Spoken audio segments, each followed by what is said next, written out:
बात कही जो जानना बहुत जरूरी है। इन्होंने कहा कि जीतन राम मांझी जी को मंदिर में नहीं घुसने दिया गया। ये एक ऐसा दुष्प्रचार करने का तरीका है, और मैं कह रहा हूं कि अगर वो लालू जी के राज में हुआ, नीतीश जी के राज में हुआ, क्योंकि जीतन राम मांझी को तो नीतीश कुमार ने बनाया था, उस व्यक्ति को, उस मंदिर के जो भी प्रबंधक थे, उनको भारत के संविधान कानून के तहत कड़ी से कड़ी सजा दी जाए। और यही वो लोग थे, जब द्रौपदी मुर्मू की राष्ट्रपति पद के लिए उम्मीदवारी हुई थी तो सबसे पहले वो शिव मंदिर में गई, खुद ही झाड़ू उठाई, खुद ही सफाई कर दी। तो यही लोग कहते थे कि ये बोल नहीं पाएंगी, करेंगी क्या। कौन मनुवादी मानसिकता है, कौन किसके दिमाग में। और एक बात मैं कह दूं पद्मजा जी, ये लोग बार बार कहते हैं ना ब्राह्मणवाद किसी ब्राह्मण जाति से नहीं होता है। बरसों बरस एक ही परिवार में सत्ता में है, ये नव ब्राह्मणवादी लोग हैं। ये किसी एक वर्ग की ठेकेदारी लेकर राजनीति में वहां पहुंच गए और सब अपने परिवार को दे दिया। भ्रष्टाचार, परिवारवाद, ये है नया ब्राह्मण। और इसीलिए इनको पसंद नहीं आ रहा है नरेंद्र मोदी का लोकार्पण करना। में हिंदू है, बाकी सब यहाँ पे कोई नहीं है। चलिए Naval Kishore ji, let's come to the point. मंदिर का मतलब मानसिक गुलामी का मार्ग और स्कूल का मतलब हो जीवन में प्रकाश का मार्ग।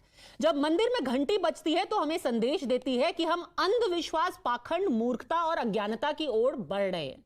क्या आपको सच में लगता है कि मंदिर की बजती हुई घंटी आपको अंधविश्वास, पाखंड, मूर्खता और अज्ञानता का संदेश दे रही है, नवल किशोर जी?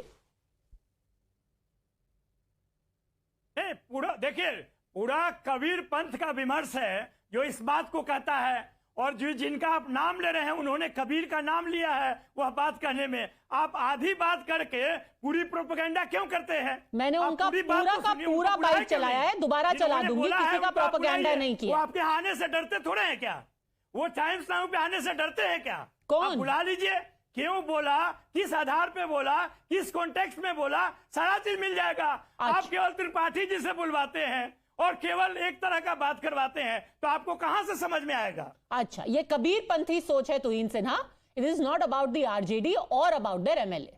तुहिन सिन्हा, देखिए इनको मैं बताता हूं, इनको प्रॉब्लम थी योगी आदित्यनाथ जी जब पार्लियामेंट में गए थे, उनके सैफरन वस्त्र से इनको प्रॉब्लम थी। ये लोग किनको भेजते थे? मोहम्मद शहाबुद्दीन को, जो कि आज भी थोड़े दिन पहले तक जेल में थे, जो सबसे बड़े गुंडे थे सिवान डिस्ट्रिक्ट के, जिनके घर में जो है बॉम्ब बरामद होते थे। उस तरह के लोगों को ये लोग पार्लियामेंट में भेजते थे।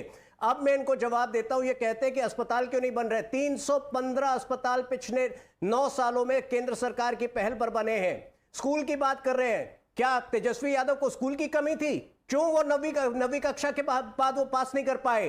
तो ये जवाब तो इनको देना चाहिए। इनको भगवान राम को समझना पड़ेगा। माता शबरी और निषाद के प्रति जो सद्भावना, जो प्रेम भगवान राम ने दिखाया था, वो मनोवाद का प्रतीक नहीं हो सकता। अगर इनको उससे नफरत है तो इनको भी डीएमके की तरह और कांग्रेस की तरह सनातन धर्म से नफरत है, और ये सोच के साथ ये आगे जो है कांग्रेस नहीं बढ़ सकती इस देश। नवल किशोर जी, देखिए, ये पता नहीं तुहिन सिन्हा जी की समझ क्या है। इनको इतना भी नहीं मालूम है कि सारे भ्रष्टाचारी, सारे गुंडों का पता जो है भाजपा के पास मालूम है।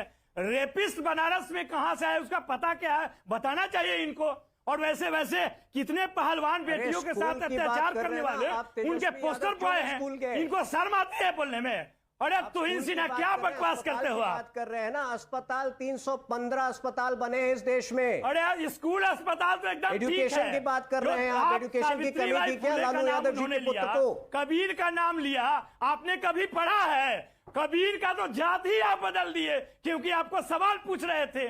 कबीर पे तो जन्म पे आपने सवाल उठाया। त्रिपाठी जी से पूछिए कि कबीर के विषय में क्या क्या उन्होंने फैलाया नहीं जब वो बोल रहे थे ये बात। तो हर्षवर्धन त्रिपाठी देखिए पद्मजा, मुश्किल यही होती है जब एक कहा जाता है ना कि अधजल गगरी छलकत जाए। जब ज्ञान आधा अधूरा होता है तो बहुत तेजी में निकलता है। कबीर अपने समय में जो कुछ भी था उस समय में उन्होंने कहा, उनका लोगों ने विरोध भी किया, लेकिन इसी हिंदू समाज ने उन्हें पूरी तरह से स्वीकार भी किया, आज भी पूजे जाते हैं। और जब हम 1947 के बाद की बात कर रहे हैं तो यह ध्यान रखना चाहिए, आज संविधान और कानून है। आज उसके दायरे में सारी बातें होंगी। आज अगर कोई कुछ गलत कहेगा तो उसके खिलाफ उसके दायरे में कुछ है तो वो कानूनी कार्रवाई होगी, और नहीं तो इस देश में विशेष करके हिंदुओं में समाज सुधारक उनके बीच से निकल कर आए और जो भी गड़बड़ रही उसको दुरुस्त किया। लेकिन राम की आस्था पर चोट करना, राम के मंदिर को कहना कि मानसिक गुलामी की तरफ ले जा रहा है, यकीनन हिंदू धर्म पर सीधा हमला है और इससे किसी भी राजनीतिक दल को बचना चाहिए, क्योंकि राजनीति और धर्म का घालमेल नहीं है। राजनीति पर धर्म का दबाव है क्योंकि लोकतंत्र में जनता दबाव बना रही। और राम मंदिर तो छोड़िए, आपने अगर आपके नेता ने सर सरस्वती जी को चरित्रहीन बोल दिया, and today when we asked him, when he was called apparently to the chief minister's house, to the deputy chief minister's house, we asked Fateh Bahadur, does he want to apologize for what he said? Listen to how he responded. Remember, here is a man who's not even talking about a temple anymore. He is talking about somebody who is worshipped by millions of Hindus, and they say that she married her own father. She is of loose character. Here is how he responded. लेकिन माँ सरस्वती के बारे में जैसी बातें आप कह रहे हैं, ये कितना शोभा दे रहा है? आप पढ़े लिखे हैं तो आप ग्रंथ पढ़ लीजिए, उसी में लिखा हुआ है। मैं सत्य बोला हूं ना, मैं गलत थोड़ा बोला हूं। ये भी उनके निजी विचार हैं नवल किशोर जी। नहीं, उनको त्रिपाठी जी के साथ बैठा दीजिए ना, वो अपना विचार आदान प्रदान कर लेंगे। जब तक ये भाजपा के मुखपत्र रहेंगे तब तक कहां से पता चलेगा इनको? सर, उनको फतेह बहादुर किसके मुखपत्र हैं? जब वो कहते हैं कि गंदी नजर थी ब्रह्मा जी की अपने खुद की बेटी पे, तो ये किसके मुखपत्र हैं ये बता दीजिए। जब वो बोल रहे हैं,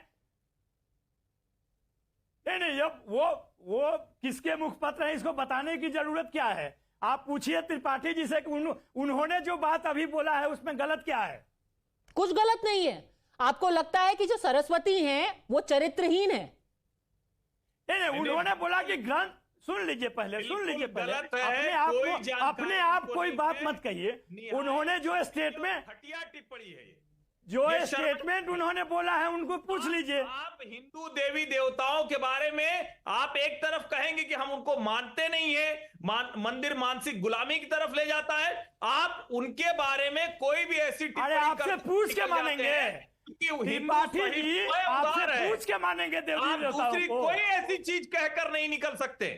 या तो आप तय करिए कि मानते हैं तो आपसे पूछ के मानेंगे क्या? बैठकर तर्क कीजिए। ये राजनीतिक टिप्पणी राजनीति और धर्म हमारा निजी मसला है। आप कौन होते हैं? हमारे और भगवान के बीच में आप कौन होते हैं? आप हैं कौन हमारे और भगवान के बीच में? कोई बात नहीं, आपका निजी मसला है, पर धर्म आपका निजी नहीं है। धर्म सारे हिंदुओं का है। आप करते रहिए टिप्पणी, किसी से पूछिए मत, but when you go to elections तब लोग आपसे पूछेंगे, आप किसी से मत पूछिएगा। And for everyone who keeps coming up with this मनुवादी nonsense every time they want to insult the Hindu religion, I want to leave them with some food for thought. It was the year 2005 and Suraj Bhan was the chairperson of the Scheduled Caste Commission.